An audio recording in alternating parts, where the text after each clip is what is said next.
Hey, I'm Hunt, and this is Hunt on LSU, your channel for LSU Fighting Tiger football talk. Enjoy the video. We want you to leave a comment below, hit that like button, and subscribe right below the video. Enjoy. I think there's a little bit of value in going into LSU and Ole Miss, LSU's opponents in games last year, and how those matchups may compare to this year. It's the first time that's really been relevant in a long time. I don't think any of the 2020 games you could look at and say, oh, what happened last year?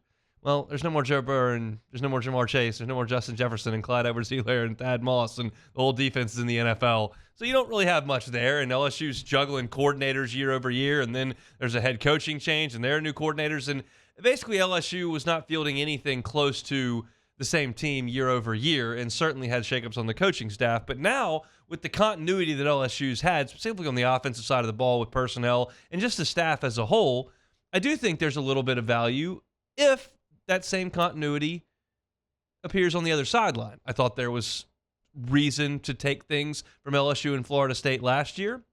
Same way I thought there weren't that many things to take away from LSU and Mississippi State from last year because you have an entirely different offense. But in this case, I do think that last year's game holds a little bit of weight, a little bit, because you've still got a lot of the same characters. You've got Lane Kiffin and Charlie Weiss Jr. running that offense with Jackson Dart and Quinshon Judkins and Jordan Watkins, and that's a lot of the same people on the Ole Miss side. For LSU, you've got the same coordinator in Matt House, and you've got Harold Perkins, who was a big factor in that game, and Mekhi Wingo, and there's some personnel differences, and certainly LSU's secondary hasn't shown itself to this point to be as good as it was last year, but in terms of scheme and personnel, there are a lot of parallels to last year's game. LSU's offensive personnel is very, very similar to what it was last year, and Ole Miss has a new defensive coordinator. You bring in Pete Golding. That's a guy that LSU saw last year at Alabama, but he's a familiar face to this coaching staff.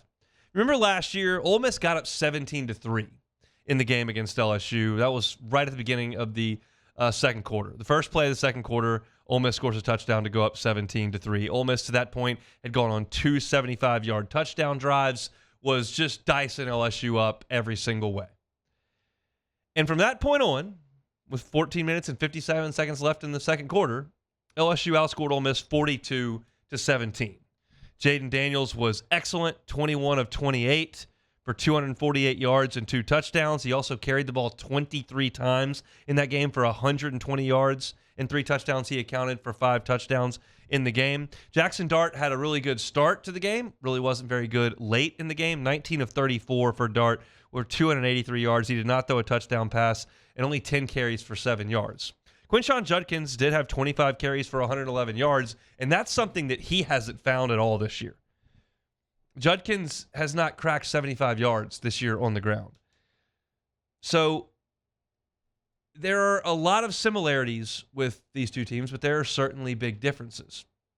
And so we'll talk about matchups, and we'll talk about X's and O's and injury reports, and Ole Miss just had their tight end quit the team, and there's more meat on the bone here for us over the next 3 days to get to before they kick things off on Saturday.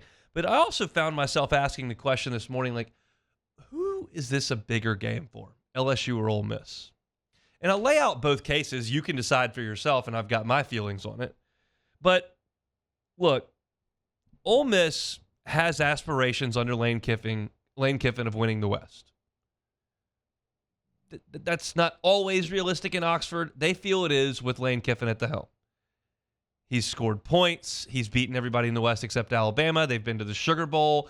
With Lane Kiffin at the helm, they have been a consistently competitive program with high-end aspirations.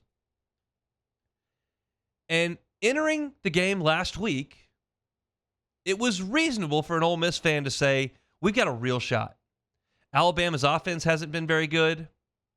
They lost a game to Texas at home. They went to South Florida and did not play well.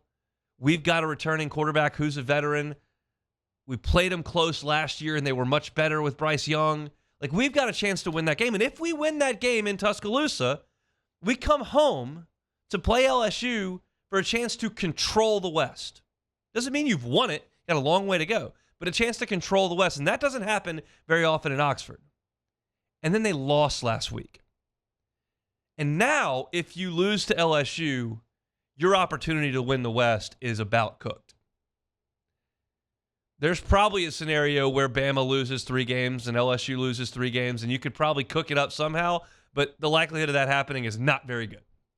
So Ole Miss, in the span of 7 days, could go from, man, we really have a shot at this, to what Florida Bowl are we going to? Where are we staying in Tampa? Are we going to the Music City Bowl? Okay? That's what's on the line for Ole Miss. Now, if they win, now you look up and you control the tiebreaker with LSU. You don't think Bama is great. They've still got to play Tennessee. They've still got to play LSU. They've still got to go to Texas A&M. Okay, maybe you're still right there in the mix. That's if you win. Now, from LSU's perspective, if I look at this game, you win this game, you're 3-0. You've won probably your second toughest road game. Bama's tougher, but your second toughest road game. And now you're looking at Missouri, Auburn, Army before the big game against Alabama. You win this game, there's a likelihood you head to Tuscaloosa 7-1 with control of the West on the line. That's if you win.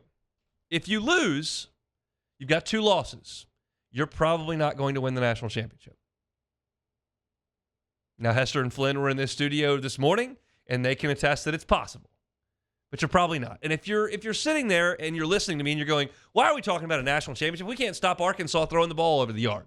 Okay, but it's LSU in its football season, and until they're out of that discussion, I'm at least going to toss it out there. Now, LSU can still win the SEC. You lose to Ole Miss, win out, and they drop another game, you win the league. And then you got to go beat Georgia. And maybe a 2-loss SEC champ does get in. But it's unlikely, in my opinion. So who's it bigger for? Ole Miss losing their chances at the West? Something they've never done? Or LSU losing their chance at a national championship? Which this staff is trying desperately to do. I'm going to tell you, I'll take just a cold cop-out because I can't push myself in one direction. Certainly, those of you listening are LSU fans, and you think in terms of the way things look for LSU, and it's a bigger deal to you that LSU wins, and it would be a bigger deal if they lost. So for you, it's a bigger game for LSU. I'm not 100% sure of that. Because Ole Miss doesn't often have a team that can compete at the top. LSU, you figure, every 2 to 3 years has that team. And this team, as of 7 days ago, as of 5 days ago, at Ole Miss was looked at, man, maybe this is it. We haven't lost yet. Got a better quarterback than Alabama. Played them tough last year. Like, okay, LSU's got to come to us. Auburn's down. State looks terrible. A&M looked awful at Miami. Like, this could be ours. 7 days later, proof it could be gone. But either way, it's a huge game because both teams lose something huge if they lose come 9 o'clock Saturday night. For Ole Miss, can you keep a bunch of junior college guys together to fight for a Florida Bowl? For LSU, can you rally the troops back to go play at 11 o'clock in the morning against Missouri and still fight for a destiny that you control in the SEC? They did it last year if they lost to Tennessee. Ole Miss fell apart last year when it came apart in Death Valley in the following week, and all of a sudden they looked up, and after being 7-0, they were 7-2. They lost 5 of 6 to finish. So maybe from that perspective, because LSU has responded and Ole Miss didn't, you could argue that it's definitely Ole Miss.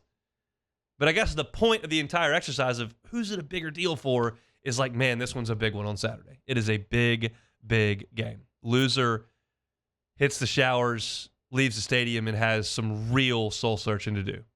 The winner is thinking, okay, we're here. We're good.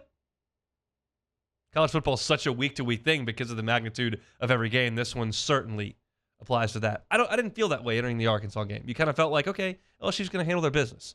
I feel that way about LSU and Ole Miss coming up on Saturday night. So, hey, thanks for watching Hunt on LSU. Before you get out of here, do us a couple of favors. Hit that like button, leave your comments below, and subscribe to the channel for all your Fighting Tiger football talk. See you next time.